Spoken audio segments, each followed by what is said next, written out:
And then we get out into the open water and it starts like this, right? We're bailing out, you know, because the waves are coming in and we're like this. And then you get closer and closer to land. And the first island we got to, or get near to, is Komodo, and you think, oh, thank God. But there's Komodo dragons on the island.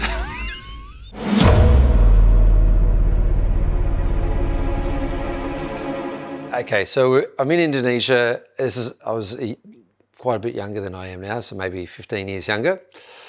I've got a sea kayaking business there in the Komodo National Park.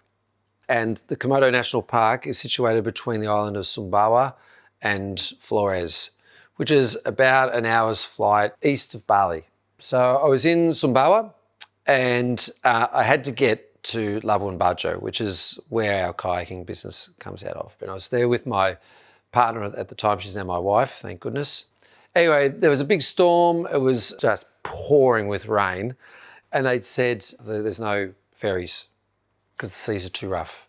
Now, that channel between Sumbawa and Flores has some of the world's largest water flows on the planet. It floods from the Indian Ocean to the Pacific. It's a wild place. Like when you're paddling there, there's whirlpools, you know, and you can paddle through and you spin around, and quite a few little boats and stuff flip, and you often see on the news, you know, a ferry gets sunk, and sometimes it's in that area. Yeah, so it's quite a notorious stretch. Yeah, so in the Komodo National Park, there's the Komodo dragon. It's about 3 meters long and 110 kilos, 120 kilos. They're a complete beast. Like their claws are like this long, you know, and they're very aggressive. The whiskey that we're enjoying now is the Ichiro's Malt and Grain World Blended Whisky from the Chichibu Distillery in Saitama, Japan. It's a very important whiskey in the history of the Japanese whiskey scene. Lots of beautiful butterscotch notes, toasted cereals, and always a little hint of tropical fruit in there as well. The smell of this whiskey for me is always like walking into a French boulangerie. Croissants and pastries, danishes, absolute decadence personified. Cheers. So we had to get to Labuan Bajo and there was no plane because it's pretty close. So I went down to the harbour and because the harbour looked flat, right? Of course it did, because it wasn't out to sea. So it can't be that bad. So I rented a dugout canoe that had an outboard motor on the back. It was only wide enough for one person at a time. So my future wife and I hopped in the dugout canoe, and there was me, her, one kid who was the son of the captain of the boat. And we're chugging along through the harbour. Perfect, fine. I said, see, everything's fine. And then we get out into the open water and it starts like this, right? And the waves start coming over. All of our gear is completely saturated. We've got, and we're going to be doing this. This is an 8-hour journey, not like an hour, 8 hours. So we've got the ice cream containers or whatever. We're bailing out, you know, because the waves are coming in, and we're like this.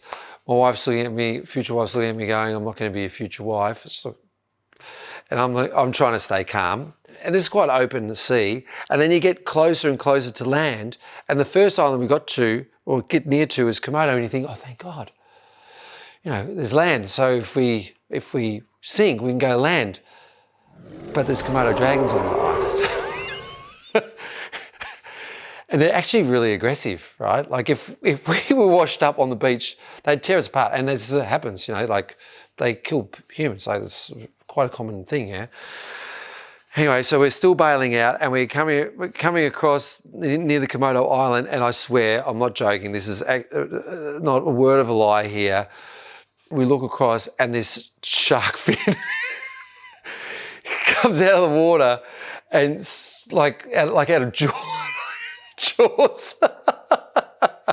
So, you know, if the boat sinks, you know, we could go into the water, the shark might eat us, but if we don't get eaten by the shark, we'll get to the island and the Komodo dragons will eat us. Well, you can imagine my future wife was looking at me like she hated me so much. Like, you know that look? And I couldn't look anywhere because we're in a dugout. Couldn't just go. So we finally, obviously we survived, right? Because we're here now. But boy, oh boy, I wasn't number one in her book for a little while. I assure you of that. And it's still a story 15 years later, brought up by her whenever I make some obscure decision about our safety. She just says, remember the canoe in the Komodo Islands, you nearly killed us.